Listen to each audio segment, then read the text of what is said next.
The prophecy says that a child with the hair color of the first saint will become a princess and bring peace and stability to the empire. The past saint healed tens of thousands of people, and with one word, stopped the bloody war. A child with pink hair was also supposed to be a harbinger of a new era. Irja Pasantria was born with pink hair, so everyone had high hopes for her. Pink was considered the main color in the temple, so when the prophecy appeared, everyone knew what it meant, but no one thought it was really possible. Many aristocrats discussed the possibility of having a child with pink hair. People thought that such an incredible event in the life of a great empire would never happen. Every day, more and more rumors and questions appeared, but one day the child mentioned in the prophecy was born. The girl's parents had white hair, but Ursha had pink hair from infancy. Mother and father did not even suspect the existence of a prophecy in which their daughter was supposed to participate. They rejoiced every day spent with her in her carefree childhood. But unfortunately for them, everyone around was sure that she was the very heir of the first saint. People prayed for her, saying that she would soon lead the church and lead the believers. Ursha was born into the family of a duke, so from childhood she did not know sadness and grief. All the castle servants were amazed by her beauty, so they constantly wanted to get closer to her. The girl always talked to everyone until she was completely exhausted. One day she was taken from her parents and then taken to the imperial citadel, where she was to live for the rest of her life. She was very small, but she was still able to pull herself together and behave well in an unfamiliar place. That day, an unfamiliar boy approached her, who in the future was to become her husband.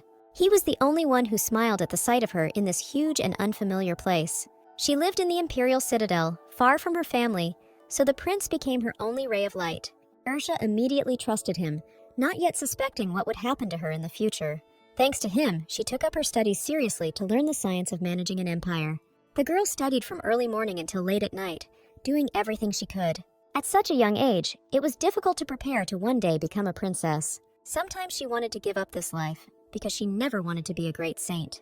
But at such moments, all she thought about was that she could not let the crown prince down. Next to him, Ursha felt like the happiest girl in the entire great empire. Everything was fine. She was able to overcome all the difficulties. But in an instant, her position in the castle changed, as if God himself had decided to play a trick on her. When there was not much time left before the wedding, a clergyman came to her to inform her that the prophecy had changed. Such a statement from the man shocked Ursha, because all her life she had been preparing to become the wife of the crown prince. She was interested in the question of how this could even happen, because before that day, everything was different. The man sincerely apologized to her and stated that he did not know at all how to answer her question. The girl clutched the dress in her hands. A terrifying silence rang in her ears, and the thought flashed through her head that this was simply impossible. Rising from the sofa, she thought that even in this case, the crown prince would never leave her. To make sure of this, the girl went straight to meet Prince Damien. Ursha ran as fast as she could down the corridor, hoping that the crown prince would not leave her. Running up to the stairs, she saw Damien standing at the top, who calmly called her by name. As soon as their eyes met, he immediately announced that he planned to break off their engagement. His gaze was filled with hatred towards her and indignation at the current difficult situation. The girl, meanwhile, did not understand how at one moment her life changed so dramatically. The guy looked at her for a short time, after which he rudely stated that he was very sorry that everything had turned out this way.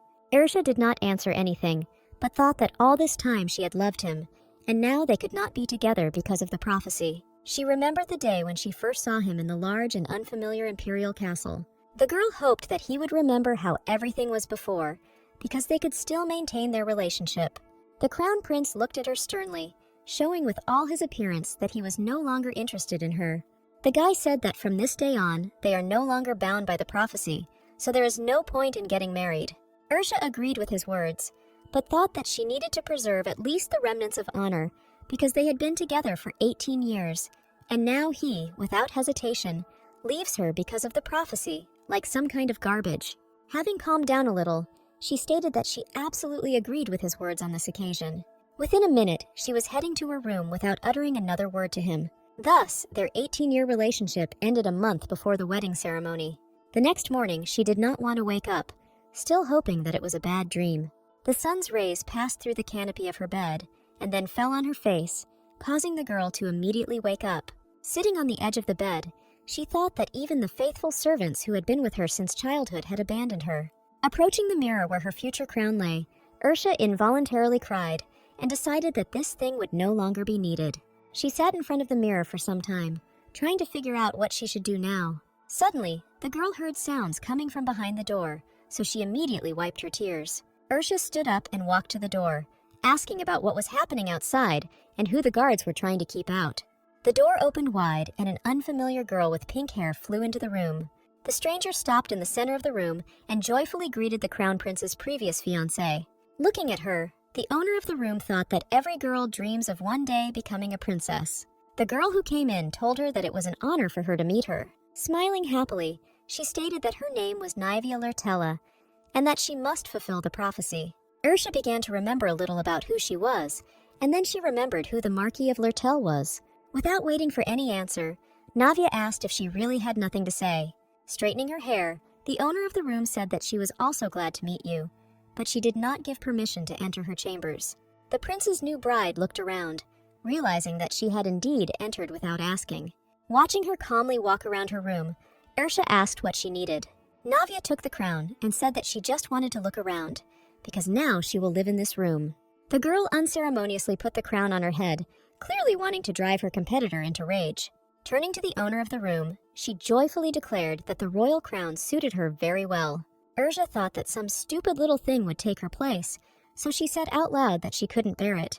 A couple of seconds later, a guard entered the room, saying that the girls were not allowed into the princess's chambers, to which she replied that she herself would soon become a princess.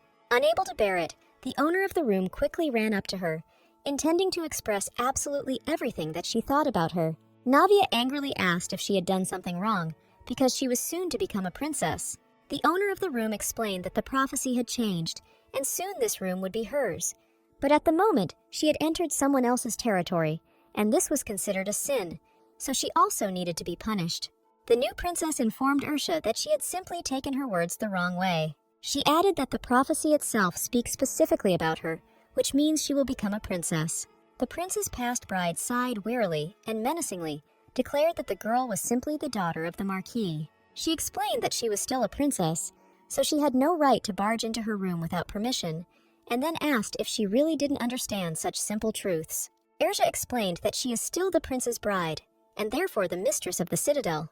The girl crushed her rival with the words that the newly made princess was a nobody here, because His Majesty the Emperor had decided so. Navia immediately reduced her ardor, realizing that there was some truth in the words of the previous princess. The owner of the room asked if the fact that the prophecy was about her made her consider herself superior to the emperor himself. The girl who came in loudly declared that this was absolute nonsense, because she had never thought about herself like that. The crown from her head fell to the floor, and Ursha ordered the guards to tie her hand and foot and then return her to the Marquis. The maids watched everything that was happening from behind the doors of the room, not understanding what was happening. The past princess said that she considered this a fair punishment for breaking into the princess's bedroom. The guards quickly ran up to the girl who entered and grabbed her, to which she began to shout that this was now her room. The men dragged her out of the princess's chambers, and Nivea continued to scream that they should let her go immediately. Ursha watched everything that was happening until the guards closed the door behind them. After that, she tiredly sank onto the soft sofa, thinking about everything that had happened earlier. The girl decided that it was a very stupid move on the part of His Majesty to try to replace her with Navia. Ursha believed that the new princess was simply a foolish girl who did not know her place. She covered her face with her hands, trying to push self-pity into the background. But after that, she felt completely different feelings. Suddenly, the girl realized that she wanted to make everyone involved pay for all their torment.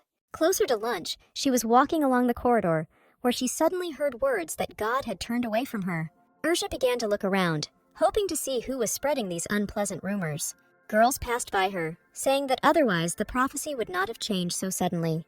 They assumed that God had abandoned the precious daughter of the Pasantria family, but since she was still a princess, she would be married off to the king of another country. Ursha thought that even though she was no longer the crown princess, some ladies had no right to talk about her like that. She caught up with them and asked them to repeat louder those words that directly concerned her.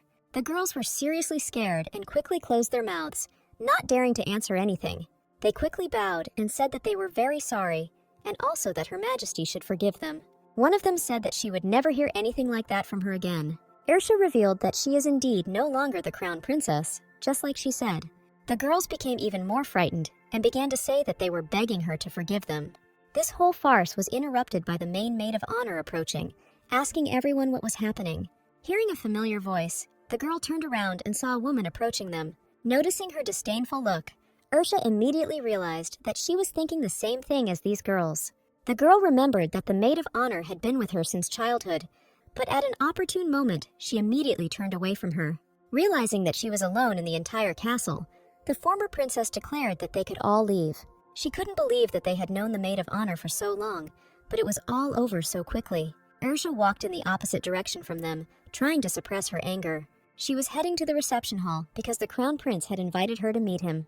Going inside, she found Damien sitting at the table, drinking aromatic tea. The girl still couldn't believe that they could now meet only in the reception hall. She couldn't help but think that they were no longer a family, which meant that the gay man would soon have to leave this place. Walking closer to the table, she asked if she had kept him waiting for a long time. The guy calmly and good-naturedly told her to wait for her just a little bit, and then ordered her to sit opposite her. Damien watched her slowly sink into her seat without saying anything. The girl thought that she was very used to seeing him every day, because she took it for granted. The thought occurred to her that from that day her life would change dramatically. Previously, she was next to the crown prince of the empire almost every day. After many years, they became good friends who could always find something to talk about. Now Ursha was holding a cup of hot tea in her hands and thinking that from now on it was all over. She decided to tell that the position of chief chamberlain in the imperial castle was inherited by the son of the former chamberlain. Damien looked at her carefully and stated that she didn't seem to care at all about what happened. The former princess looked at him in surprise and asked how she should have reacted. The girl understood perfectly well that her tears could not change anything, but if this were so, then she would definitely cry, and now she needed to preserve the remnants of her pride. The crown prince hit the table and rudely asked if she really wanted to tell him anything, to which she replied that she would like to speak. Ursha calmly asked when she should leave the castle, which greatly angered Damien.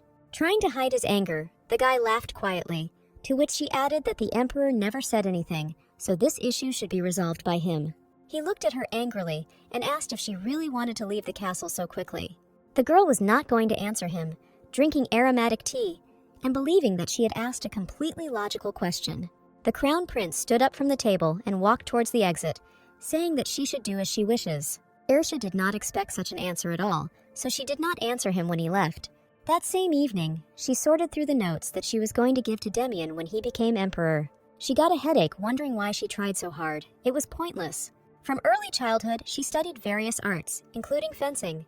The girl trained with all her might, without sparing herself, in the hope that one day she would become an empress who could stand up for herself. During one of the training sessions, she was approached by the crown prince, who was a couple of years older than her. The boy told her not to force herself to train if she didn't want to which she replied that members of the imperial family should be able to stand up for themselves. Damien said that he was a good knight, so he coped with battles better than with state affairs. Taking the sword from her hands, he asked if she could allow him to protect her. Ursha looked at him with tenderness and thanked him from the bottom of her heart for trying so hard for her. She thought that he was good at everything, but every time he tried to cheer her up.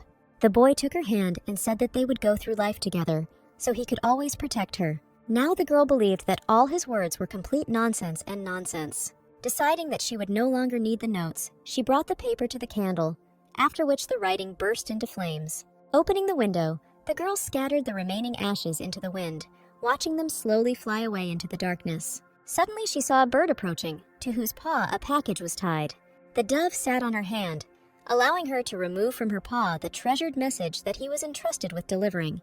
Ursha knew very well that only her father could send such a letter, and when she opened it, she was completely convinced of it. The girl quickly read what was written, after which she closed the window and returned to the fireplace. A guy entered the room asking her if she really called him. Seeing the guest enter, she joyfully announced that they had not seen him for a very long time. The guy's name was Ash. He was a loyal servant of the Duke's family, whom you sent to the Imperial Citadel without his father's knowledge. He was the only one Ursha could completely trust, because he was her blade. The girl told the guest who came in that he could come to her, because she had been waiting for him for a long time. Ash told her that he was really looking forward to the moment when she would call him to her. Coming closer to her, the guy dropped to one knee as a sign of reverence and respect for his mistress. Faithful Blade extended both hands towards her, intending to take her hand for a kiss. She extended her hand to him, after which she felt his soft lips touch her wrist. Having finished with the greeting actions, Ash asked if he could help her with anything. The girl looked at him carefully and said that she had one single request. Ersha asked him if he could spread some rumors about an unkind person. In response to his silent question, she explained that she meant the daughter of the Marquis of Lurtella, Navia. The Marquis of Lurtella, apart from his title, had neither money nor any influence over the aristocracy. There are very few servants left under his command who have served his family for many generations. It all happened because 3 generations ago, the Marquis's wife used weak people to remain beautiful. Ersha handed over the notes to her blade, saying that they should play on such an important fact. She explained that first, he must spread rumors that the Marquis's daughter is kidnapping beggar children. The girl said that Miss Lurtella started first, saying that she was too wasteful and that she manipulated the servants. The guy rose from his knees and declared that he would not allow anyone to insult his mistress. Ersha did not immediately notice that bitter tears began to appear in the guy's eyes. She asked if he really wanted everyone to think that she had scolded him. Her trusty blade said that otherwise the servants might suspect something was wrong. The girl let him go and thought that it was very convenient when you could cry at any moment, and Anna did not expect anything less from Ash. She began to burn the letter. I thought that she would make Navia pay for daring to stand in the way of the only princess of Pysantria. At the same time, in another part of the empire, His Eminence was peacefully looking at his church. His peace was interrupted by a clergyman who ran up and told him that Princess Pysantria was at the center of a scandal. The head of the temple said that this could not be allowed because Ersha Pysantria should become only his. The man who told the news looked down and reminded that Miss Lurtella became the new owner of the prophecy, so she was also involved in the scandal. Having listened to him attentively, His Eminence laughed loudly and loudly, which greatly frightened the clergyman. Having calmed down, he wondered if all these rumors were the princess's tricks. He turned around and said that he was very interested in Lady Pysantria's next move. When asked by the clergyman whether he was really going to meet with Ersha, as he had planned, His Eminence answered in the affirmative. The head of the temple thought only that he could not wait for that very meeting with the Princess of Pysantria. The next day, the girl began to pack her suitcases with things, but to her surprise, there weren't many things. Ersha sighed calmly and thought that she could finally return to her father. She was determined that she needed to keep everything she had gained as crown princess. Taking the box with the wedding ring from the table, the girl thought for a long time about what she should do with it, after which she called the maid. She had never seen the girl who came out before, so she assumed that all the servants had been replaced after their breakup. They stood in silence for some time, after which the maid asked why she was called. Returning from her thoughts, Ersha handed her the box with the ring and told her to give it to the crown prince. The girl took the box and immediately left the room, intending to complete her mistress's order as quickly as possible. Having finished all the work with the ring, Princess Pysantria went to the closet where all her dresses were stored. Opening it, she happily decided that she needed to choose which dresses to get rid of. Having chosen some, the girl caught herself thinking that she wanted to throw away everything that she and the prince had bought. Suddenly, she heard a knock on the door, after which she invited the maid to come inside. The girl hesitated in the aisle for some time, clearly trying to delay the moment of conversation. Gathering her courage, she handed the box with the ring back and said that His Highness had asked the lady to return it herself. Ersha thought about why he wanted her to bring him the engagement ring in person. When they were teenagers, Demian gave her that same engagement ring. Then they both assumed that their fates were intertwined until the end of their times, so she gratefully accepted the gift. Now Princess Pysantria took the box from the hands of the maid and said to fulfill his conditions. As soon as the girl gave the box with the ring, she did not leave, but asked if everything was okay with the lady. The maid stood for a while, waiting for an answer, but Ersha sincerely did not understand what she was talking about.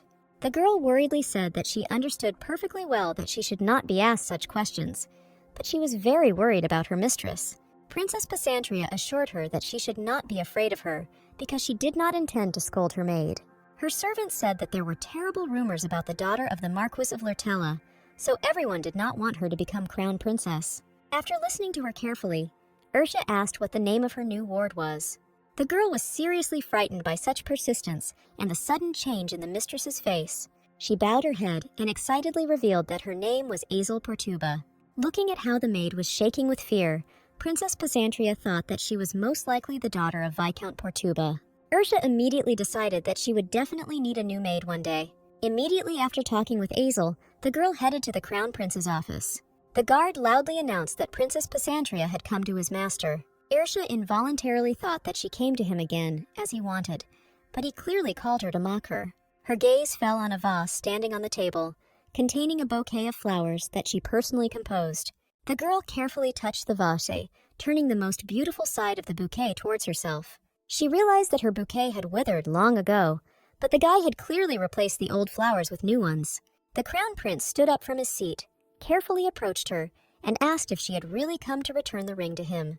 Irsha Pasantria quickly took out the box and said that this is exactly what she came for. Handing him the wedding ring, she explained that the maid had told her that the crown prince had asked her to return it in person. The girl looked at him carefully and asked if things were really different. The crown prince took the box from her hands, after which Irsha began to get up from the sofa and said that the ring was safe and sound, so if he had nothing more to say, then she would go to her place. When she got up from the sofa, she accidentally hit a table with a vase, after which it fell to the floor and broke. There were broken pieces everywhere, as if to show that their love was just as fragile. Damien immediately ran up to her, telling her that she shouldn't move, because otherwise she would get hurt. Seeing that he was about to move closer to her, the girl reminded him that she was no longer engaged to him, so such behavior was unacceptable. The guy quickly pulled himself together, turned away from her, and quietly answered in the affirmative. Irsha also headed towards the exit, saying that it was time for her to go to her room too. The crown prince suddenly asked if she really had so much to do, because in his opinion, she shouldn't have any work. Princess Pasantria said that she has a lot to do because she no longer lives here, and packing her things takes a lot of time. He immediately turned in her direction and nervously asked if she had begun to pack her things.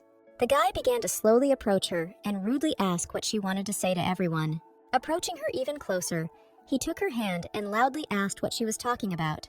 The girl broke away from his grip and declared that she was leaving, because she did not want to stay in this castle any longer. The crown prince stopped her from leaving the room, grabbing her wrist with all his strength. Irsha felt incredible pain in her hand, so she immediately turned towards Damien. The guy asked her if he could ask his ex-fiancé for something. The girl said loudly and clearly that she would listen to his request, after which he asked her to help him sort out the documents, because before that, she had been dealing with them. He carefully watched her reaction, but instead of willingness to help, he saw hatred in her. The crown prince released her hand and informed her that nothing was needed, and that she could forget about what he had just said. The guy turned away and said that she could go about her business wherever she wanted. Irsha calmly agreed with his words, after which she headed towards the exit from the office. The girl quickly ran out the door, hoping that this time he would not be able to catch her. Princess Pasantria stopped running when she was a sufficient distance from the prince's office. She thought that if she left the imperial castle, she would not be able to return. Returning to her room, the girl tiredly sat down on a chair, after which she called the maid. Azel immediately came to her and asked why Her Highness invited her. Irsha gestured that she needed help with her legs, after which the maid quickly approached her. Seeing that one of her legs was bloody, Azel involuntarily screamed, and the princess stated that she wouldn't even have a scar, so there was nothing to worry about. Stretching her leg towards the maid, Irsha calmly asked her to bandage the bleeding wound. The girl immediately began to carry out her assignment with combat readiness. Azel quickly found a bandage, after which she deftly began to bandage her wounded leg. The maid asked if she should call a doctor for Her Highness, to which she answered in the negative. Taking a careful look at the servant, Irsha gently informed her that she would like to know something from her. The girl looked at her joyfully, and in the same gentle voice asked what exactly her mistress wanted to know. Laughing, the princess asked if she knew how to find out quite valuable information. Azel sighed loudly, then nodded quickly and clearly in the affirmative to her mistress. Irsha, like a creeping snake, affectionately asked if she could tell her in more detail what exactly Miss Lurtel's rumors were circulating, since she was not particularly interested in rumors. After some time, the girls were sitting on soft sofas and drinking tea and cookies. The maid said that she had heard rumors that the new princess was kidnapping children from poor families, because there had long been rumors that the Marquise's family liked to take bloodbaths. Calmly sipping her tea, Irsha thought that her trusty blade had done a very good job. Suddenly, the girl asked if Her Highness was really worried about this. The maid added that she could not believe that such a person would become the crown princess, because many believed that she was not worthy. Irsha confirmed her words and said that the future of the imperial family could not help but worry her. Deciding to change the topic, Princess Pasantria told her that she wanted to get to know her new maids a little. She said that she knew Mr. Rubel, His Highness's assistant. The maid joyfully exclaimed that this was her brother, and they had gotten along well with him since childhood. Ursha at this time was thinking about what it would be like for the new crown princess to have Ursha Pysantria as her enemy. When she released the maid, she saw a dove sitting in the window, with paper again tied to its leg. The girl opened the window to let the bird inside, after which she found a completely empty sheet. She immediately realized that there was an important and secret message written inside that no one should see. Holding the paper over the fire, Ursha was finally able to see what was written, which she was not at all happy about. Squeezing the paper in her hand, she quietly announced that her rival had never held anything heavier than a cup in her life. Navia was telling the people with all her might that she would take the bait with her name and the honor of the empire, that her family would take care of her loyal subjects, because she was the daughter of an oracle. That same evening, Ash came to Ursha with a report about Navia's new step against the rumors. He tensely said that with such meetings, she decided to tell the people that the rumors were false. After reading the report, the girl stated that her rival behaves as if she had already become a princess. She said that she wanted to ask her faithful blade something else, to which he replied that he would fulfill any order. Shortly before this, she had reread her father's letter again and again, which said that she must decide for herself. The girl understood that her father would never have said anything different, because she is the daughter of the Pysantria family, which means she cannot take back her words. She couldn't help but think about asking her father to block the road to the duchy, so she could stay longer in the castle, because she wanted to find out more information about the Marquise family. On the day of her departure, it was pouring rain, and the butler came to tell her that the trip would have to be postponed because there had been a landslide in the mountains. Ursha asked in surprise what kind of collapse we were talking about, and why she was learning about it only now. She thought about how her father was able to organize a blockage on the road so quickly, because she asked him about it only yesterday. Meanwhile, the butler told her that the only road was blocked, so they would have to wait. A couple of hours earlier, when she had just woken up, Princess Pysantria headed towards the front door. With her small blade, she broke the door handle so that she could always see exactly who was standing behind the door. Therefore now, when the butler told her about what had happened, she clearly heard the conversations of the maids. Ursha told the man that she could wait, and then asked how they should deal with Miss Lurtella. The girl reminded him that the new bride of the crown prince decided to live in her room, which means that other residents of the castle could suffer the same fate. She added that Navia came to her and told her to immediately get out of the capital, which means the new princess can do this to anyone. Ursha loudly asked how someone who couldn't even write could lead an empire, since she couldn't even defend her own lands. When the butler asked what she meant, the girl explained that the new bride does not have a penny behind her because she is completely supported by the temple, but she spends all this money on dresses and jewelry. The man was very angry when he heard such words about the new future empress. Princess Pysantria tried to calm him down, telling him that someone like her should have known how to properly manage the temple's funds. In response to his words that this was not the case at all, she said that she understood perfectly well that the crown princess should behave differently. When Azel was with her, the girl told her that if Naivia wanted to be crown princess, then she should behave accordingly. She didn't expect such a small rumor to spread around the castle so quickly, so now the butler promised her to always stay on her side. The man said that he was ready to risk his life at one word from her to stop the new princess, and he was also sure that his son would do the same. He told her that he still remembered the day when she was first brought to the castle. The girl held the butler's hand just like the first day, so he told her that she was such a small, fragile girl, but now she had grown up a lot. The butler ended the conversation by informing her that in this desperate situation, he would have to postpone her departure. Left alone, Ursha thought how good it would be if the rumors continued to spread further. She was very interested in how a spoiled girl would react to such information, who would most likely step on the same rake again.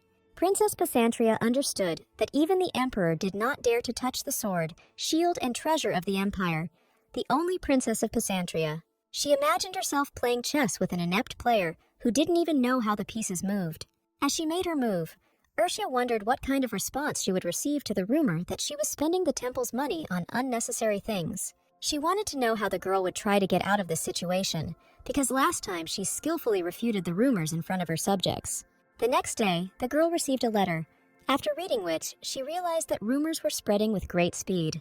Princess Pysantria understood that in order to get rid of some rumors, it was necessary to simply spread new ones. After sitting at the table for a while, she suggested that this situation with the temple was very disadvantageous for her. Naivia, as the daughter of an oracle, received many temple privileges, including funds from her subjects. A cool wind blew through the open window, so a shiver ran down Ursha's spine involuntarily. The girl thought that before, the high priest did not interfere in worldly affairs, but the current head of the temple was a little different, so she wanted him to come over to her side. She knew that Miss Lurtella was not supported by the fallen family of the Marquis, but by the sacred temple, which was very difficult to resist, because it had almost the same influence as the emperor. The thought suddenly occurred to her of what would happen if the new princess continued to discredit the name of the temple. Ursha assumed that the head of the temple was unlikely to want this, and judging by the fact that it was already useless to fight the rumors, everything was heading exactly towards this. The girl thought that she needed to somehow force the priest to act, because then neither the prince nor Navia would be able to do anything to her. At the same time, the head of the temple honed his skills in fencing and strategic vision of battle. His training was again interrupted by the cleric, who was about to tell him something new. The guy threw his opponent to the ground, and then went to the approaching one to listen to a detailed report. The man told him that Princess Pysandria was going to meet him. The head of the temple smiled sarcastically, and then informed him that the time had not yet come. He ordered him to closely monitor information about him to prevent the spread of false information. A few days later, Ursha was walking through the garden with her maid Azel. Seeing her servant shaking from the cold, the girl stopped and asked her to come to her. She took off her cape and put it on Azel, saying that it was really cool outside so she should wear it. Seeing the confusion on the part of the maid, the princess asked if she really had anything against it, to which she answered negatively. Azel Portuba is the older sister of Rubella Portuba, who was the prince's assistant. The girl understood that the maid could still be useful, but in order to catch a fish, she needed to throw bait and wait. The maid addressed her again, calling her highness, to which Ursha reminded her that she was no longer in the imperial family. She added that there was nothing wrong with this mistake, but from now on she can just call her princess. Azel was a little embarrassed by such frankness on the part of her mistress, but agreed with her words. After that, they went to the greenhouse, where a table for tea was already waiting for them. To the enthusiastic cries of the maid, Ursha explained that only representatives of certain families can enter this place, and since her brother is the prince's assistant, then their family cannot be called ordinary. She added that she could somehow ask her brother to bring her to this place, to which Azel again agreed with her words. The maid took her bait and began to openly talk about the fact that she really couldn't find a home for herself, so she still lives with her brother, because maids usually either go home or live at the palace. Ursha tried to maintain a frank conversation and asked if she really loved her brother that much. The girl embarrassedly answered in the affirmative, adding that she couldn't even imagine life without him. The princess felt that the servants had taken the bait, and now she had to get the most benefit from their conversation, so she said that she admired her because she had lived away from her family since childhood. When her mistress touched a lock of her hair, Azel became very embarrassed. Ursha continued to advance and asked what she and her brother usually talked about. She explained that she doesn't have time to talk to her brother, so she is very interested in what others are talking about. The maid looked at her mistress in surprise, but then hugged her hand, intending to console her with her story. The girl explained that they usually tell each other how their day was, or what new things they learned, but sometimes they talk about work. Ursha calmly asked how much they talked about work, thinking that the conversation had gone in the right direction. The princess knew she was hooked when her maid started talking about her brother going on a dangerous mission. Her mistress asked if it was really so difficult to be the prince's assistant, since he usually does nothing. She began to move her hand away from her face, and added that she saw him playing chess with another assistant the other day. Her maid began to justify her younger brother, saying that this was not the case at all. She said that working as an assistant to the crown prince is incredibly difficult, so he can barely hold on, because part of the responsibilities of the temple has been dumped on him. Azel explained that Rebel often talks about how difficult it is for him in the workplace. Ursha assumed that the crown prince wanted to pretend to cooperate with the temple again, because even in her childhood, when she first became the crown princess, the temple and the empire had a very tense relationship. She decided to figure it out on her own, so she told her maid that she was joking. The girl stood up from the table and said that Azel and her brother are very close, so she knows how hard he works for the good of the empire. The maid could not find words, so she simply quietly agreed with her mistress. Ursha said that she was very worried that her brother would soon return from the war, so she did not know what to tell him. Azel jumped up from the table and said that she was ready to help her mistress somehow. The princess smiled tenderly at her and told her that if she helps her, who will worry about anything? Soon the maid left her mistress's room, leaving Ursha alone with herself. The girl thought that she was so ashamed that she wanted to get closer to her brother. She asked the maid not to tell anyone about this. One girl sincerely swore to her of this. Suddenly, His Highness and his new bride appeared in front of her, who held his hand tightly. Navia peeked out from behind her future husband, cheekily greeting Ursha. Princess Pasantia did not say anything to her for some time, because she believed that talking to her was useless. The new bride ran up to the table and asked what she was doing in the imperial greenhouse. Ursha, in a calm voice, reminded her rival that she had already said that it was necessary to behave politely. She added that if His Majesty does not mind, then she is ready to explain again. The guy didn't answer, so the girl said that Navia was completely unaware of even the basic rules of etiquette that a 3-year-old knows, because she couldn't talk to her without asking permission. The rival asked if she really still considers her a simple daughter of the Marquis, because she herself is no longer the crown princess, but at the same time everyone treats her well, although they are on the same level. Ursha thought with horror that the girls really did not see the difference between them, even though her father was the Duke of Pasantria. Therefore, simply by being his daughter, she deserves good treatment from everyone. The princess sadly explained that if she said one more word, she would again order her to be tied up and taken away. Miss Lurtella said that she should be nicer to her, otherwise she will regret it. The entire dispute was observed by the crown prince, who never deigned to utter a word. Ursha decided that he was trying to test her patience, so she did not interfere in their showdown. Navia also noticed the present-future husband nearby, so she immediately ran towards him. Catching his hand, the girl affectionately suggested going to a slightly different place. Damien, instead of obeying her, looked menacingly at his future wife. The princess thought that Navia was somehow too calm, because knowing her temperament, she assumed that if her rival once felt superior to her, she would immediately try to destroy her. Her thoughts were interrupted by the unexpected voice of the crown prince, who snatched his hand from the bride's embrace and explained to her that she must go alone. Seeing the silent question in her eyes, he explained that she should go without him. Navia bowed to him with concern and said goodbye to His Highness, saying that they would meet soon. The girl turned to exit the greenhouse, after which she quickly went about her business. At the very exit, she once again looked angrily at her rival, hinting that this was not the end. As soon as the girl left, Damien and Ursha smoothly sat down at the table for tea. She was the first to break the awkward silence, asking if he really wanted to talk about something. The guy leaned his elbows on the table and got as close as possible to the face of his past bride. He was only interested in the fact that many believed that the princess had been doing very interesting things lately. The crown prince glared at her and declared that she should stop doing this immediately. To her question about what he was talking about, he added that she herself understood perfectly well what he was talking about. Ursha assumed he meant spreading rumors about his new bride. He sipped tea from her and said that this was not a request at all, but a direct order from the crown prince of the empire. The guy approached her face, pulled her chin towards him, and asked if she understood everything. Damien admired her beautiful face for some time, saying that he simply wanted the best for her. She pushed his hand away from her face and declared that if this was His Highness's order, then she would not carry it out. The girl firmly said that he could warn her as much as he wanted. Once upon a time, she loved him because he often protected her from scary adults. When they offended her, Damien always came to the rescue and extended his hand to her. The girl fell in love with him because he always called her by name and nothing else. She was pleased to realize that even in this castle, she had her own protector, ready to do anything for her.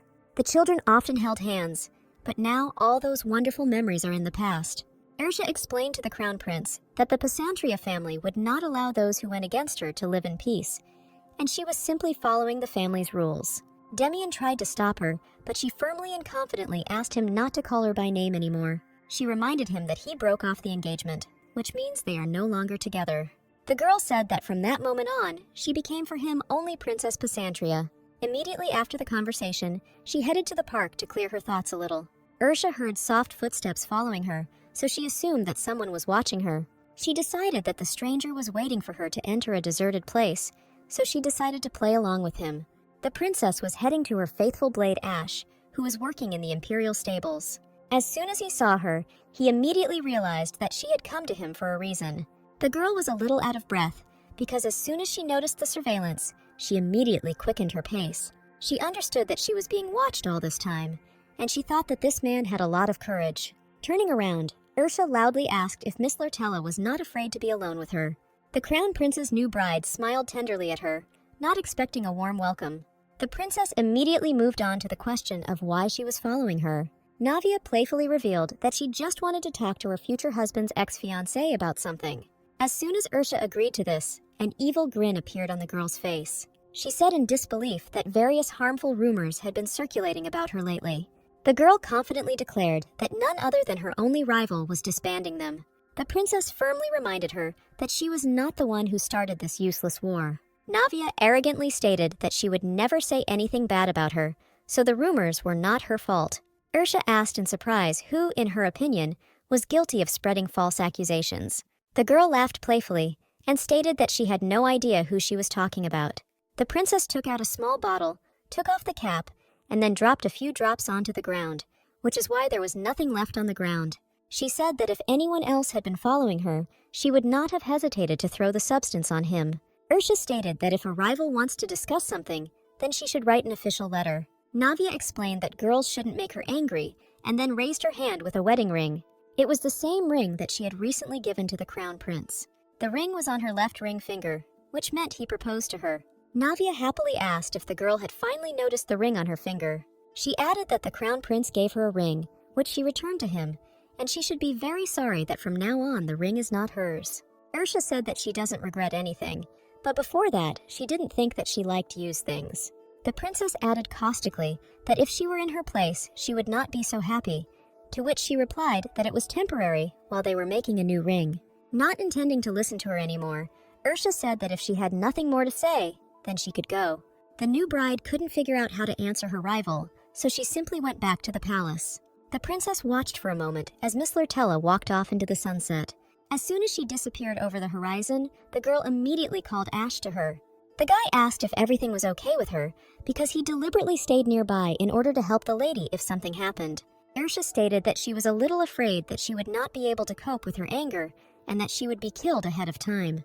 Her faithful blade told her that he wanted to hand over a letter to her personally. The girl immediately opened it and read that the war was over and the soldiers would return this week. 3 years ago, the kingdom of Sepia asked the empire to send an army to help them, and in return, they agreed to become their vassals. Rias Pasantria, Ursha's older brother, became the leader of the army. Therefore, she thought that most likely the empire managed to win with almost no losses. She assumed that the same boy would return along with the main army. The princess decided that all these events could play into her hands, because people loyal to her would gather around. One day, she woke up at night and found many beautiful flowers around her. At first, she thought that the soldiers would arrive soon, so she needed to get a good night's sleep. As soon as she smelled the flowers, she immediately sat up on the bed, trying to figure out where they came from around her. She took one bud, after which she realized that they were not poisonous, because in the Pasantria family, a lot of attention is paid to medicine, including poison, so it was not easy to poison her. But there was still one single question about how they ended up in her bedroom. Suddenly, the door opened, after which a man she knew well entered the room, who was supposed to return along with the entire army. Alfredo Venezzi, who was the second prince of the great empire, stood at the door. Seeing that she woke up, the guy immediately asked if she liked his gift. The girl sleepily asked if it was he who personally brought them to her room in the middle of the night. Alfredo approached her bed and handed her a bouquet of beautiful roses, hinting that this guess was correct. Ursha wearily asked why he even came to her, since the rest of the army was supposed to return the next day. The guy was a little embarrassed, not understanding why she was even asking such a rhetorical question. Sitting down next to her, Alfredo softly explained that he really wanted to check on her. He added that he ran as fast as he could to the imperial palace because he was worried about her when he learned that the prophecy had changed. The princess assured him that everything was fine and he had nothing else to worry about. Alfredo was the only brother of the prince, the illegitimate son of the emperor. In 3 years he had grown a lot. He was 16 years old and no longer considered himself a little boy, but still considered her his sister. The guy rushed into her arms, as he once did in childhood, because before they were very close. Seeing the fear on her face, he asked if she had forgotten how they used to spend time. When he was little, he often hid in the garden from his brother and his family. One day, Ursha ran past him, but did not pay attention to him at all. The boy caught her by the hem of her dress, causing her to stop and turn around. To his question about whether she was very busy, the girl replied that she was ready to spend time with him. Alfredo always followed her tail, so they became very close friends. Now she was proud that he was able to return from the war unharmed, to which the queen sent him. The girl hugged him and said that he was a great fellow, to which the guy replied that he was very lonely without her for 3 years. He reminded her that when he turned 13, she allowed him to enter her room without permission. Alfredo took the bud in his hands and then placed it above her ear, saying that he decided that their agreement was still valid, so he immediately came to her. Enjoying her beauty, he sincerely wondered if she was now against this. When she asked if anyone had seen him, he replied that no one had seen him, because otherwise they would have problems. The princess believed that, although she and the crown prince had separated, she had no use for such rumors. She got up and went to the window, and meanwhile the prince asked if they had really broken up. Carefully pulling the beautiful flower out of her hair, Ursha answered firmly and affirmatively. Even in the midnight darkness, she could see his joyful smile on his face.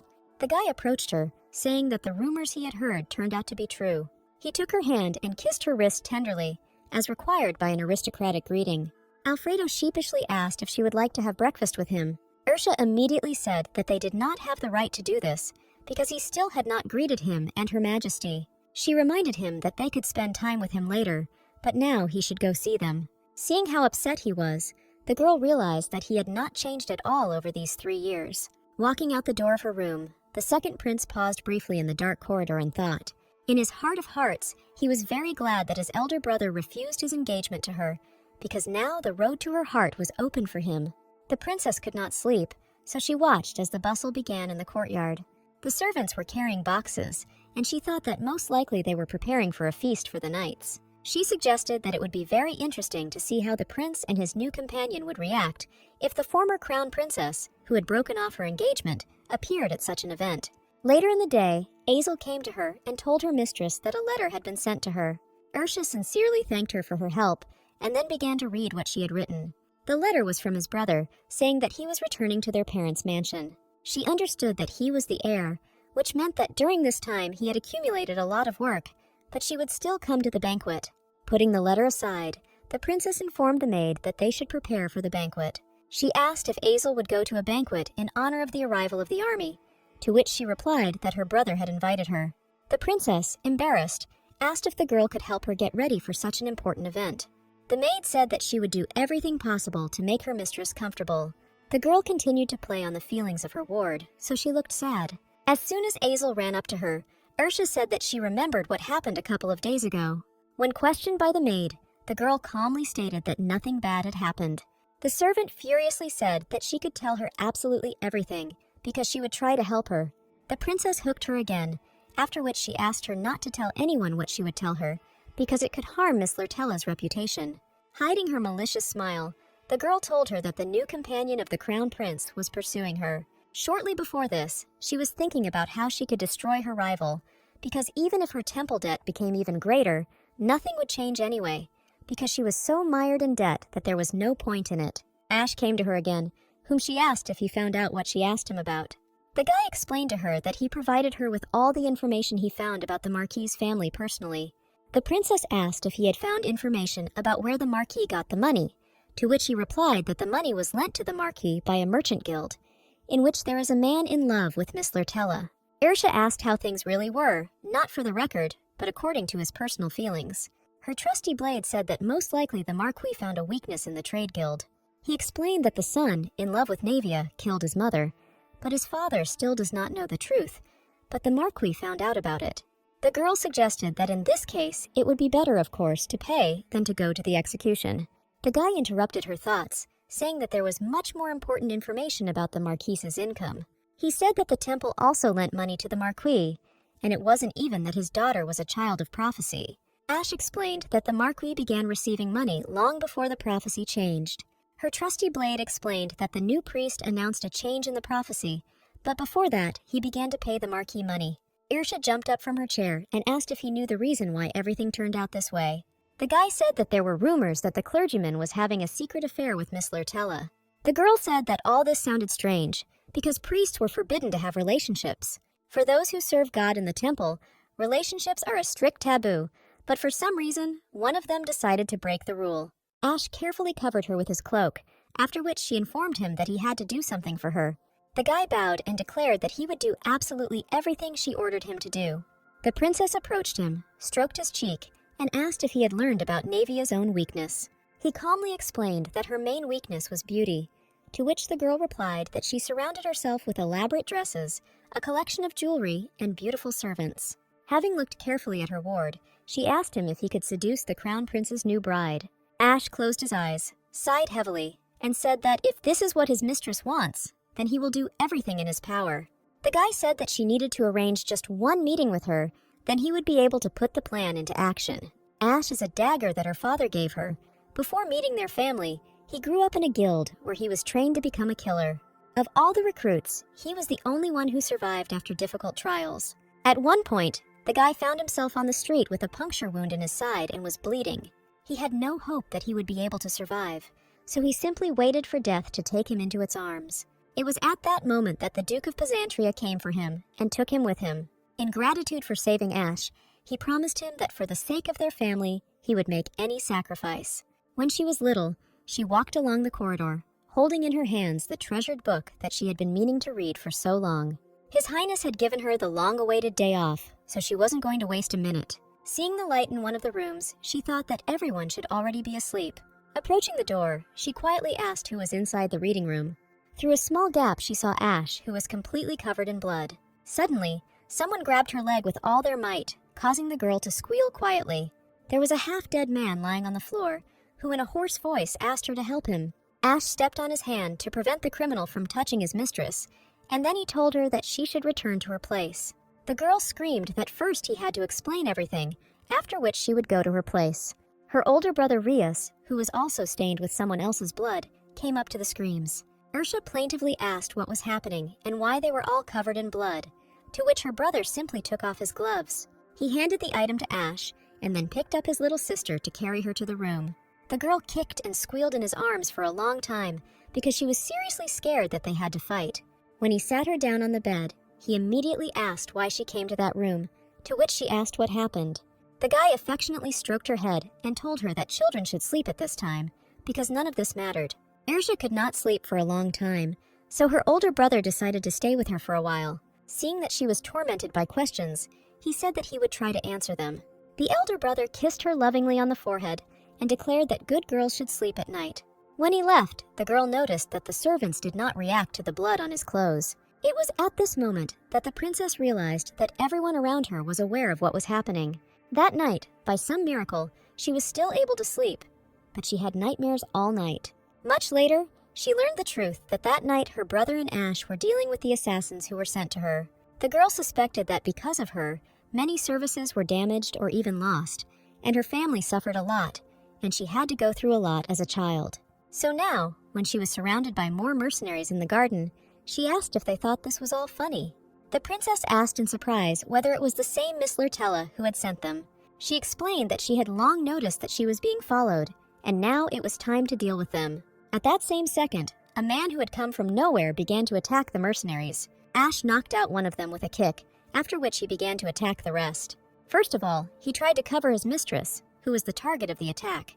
Ursha confidently told her trusty blade that he should deal with everyone.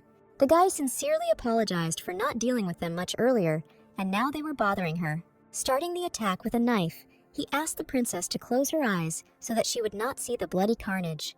The girl didn't even think about closing her eyes, because it wasn't the first time she saw her ill-wishers being killed. Her trusty blade acted clearly and carefully, killing her opponents one after another. The princess decided to help him, and reported that the next enemy was attacking him from the left. Thanks to her advice, the guy was not seriously injured and repelled the attacker's attack.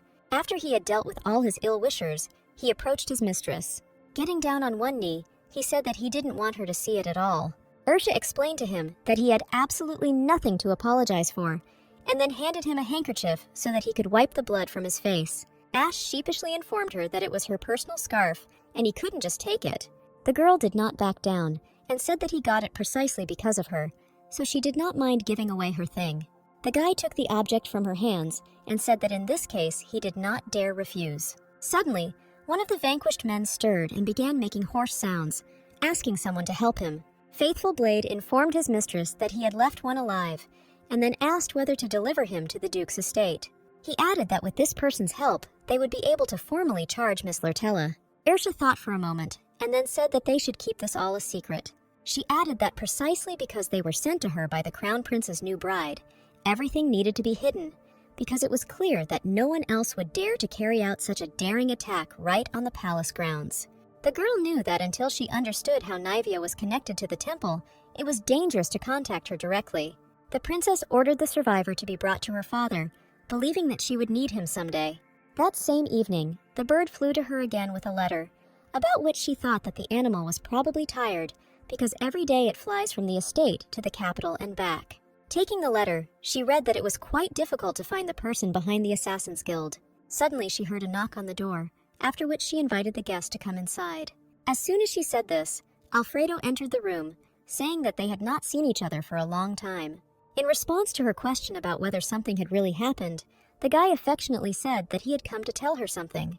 In his hands, he held a snow-white wedding dress, which she was supposed to wear to the engagement ceremony with the crown prince. Ursula rose from her seat and asked how he managed to carry it throughout the castle, to which he replied that no one noticed him. The second prince began to straighten the dress and talk about how this dress belonged to her. The girl calmly answered him that she really had to wear it to the wedding. Hearing this word, the guy looked at her in surprise, not knowing how to respond to this. The princess asked why he brought this dress to her, to which he replied that some marquise wanted to steal it. When she asked if she was really talking about Miss Lortella, Alfredo explained that that was her name. With horror in his voice, he asked her how some marquise dared to touch her things. Ursula explained that this marchioness is now the new child of the prophecy, as well as the bride of the crown prince. She again asked what happened that the dress suddenly appeared in his possession.